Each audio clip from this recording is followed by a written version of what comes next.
স্বাধীনতার রক্তিম সূর্য ছিনিয়ে আনতে দেশের প্রতিটি কোণে প্রতিরোধ যুদ্ধ গড়ে তুলেছিলেন বীর মুক্তিযোদ্ধারা। মার্চে শুরু হওয়া যুদ্ধ তীব্র আকার ধারণ করে ডিসেম্বর মাসে।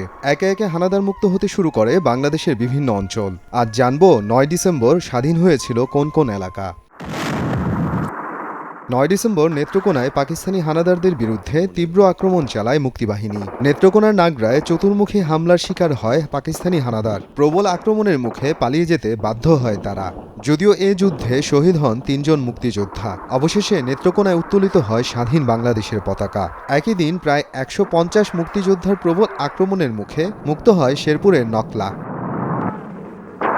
৪ দিন টানা যুদ্ধের পর খুলনার কপিলমুনি হানাদার মুক্ত হয়। ৯ ডিসেম্বর সকালে ১৫৫ জন, মতান্তরে ১৫১ জন রাজাকার মুক্তিবাহিনীর কাছে আত্মসমর্পণ করে। পতন ঘটে দক্ষিণ খুলনার অন্যতম প্রধান এ রাজাকার ঘাঁটির।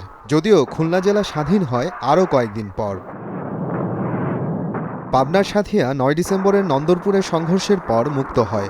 একই দিনে কুষ্টিয়ার কুমারখালীতে মুক্তিযোদ্ধাদের প্রবল আক্রমণে হানাদার বাহিনী পালিয়ে যায়। অন্যদিকে ব্রাহ্মণবাড়িয়ার আশুগঞ্জে মিত্রবাহিনী ও মুক্তিবাহিনীর যৌথ আক্রমণে পাকিস্তানি বাহিনী চরম ক্ষতির মুখে পড়ে। যদিও এই যুদ্ধে মিত্রবাহিনীর ৪০ জন সৈন্য শহীদ হন। কুষ্টিয়ার কুমারখালী ও ব্রাহ্মণবাড়িয়ার তিতাস অঞ্চল স্বাধীন হয় ৯ ডিসেম্বর।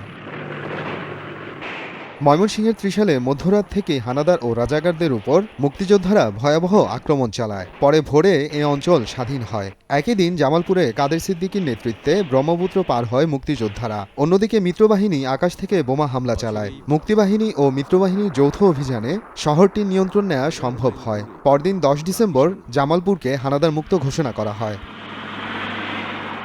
চট্টগ্রামের নাজিরহাটে মুক্তিবাহিনীর উপর অতর্কিত হামলা হলেও তারা পাল্টা আক্রমণ চালিয়ে হানাদারদের বিরুদ্ধে অবস্থান মজবুত করে।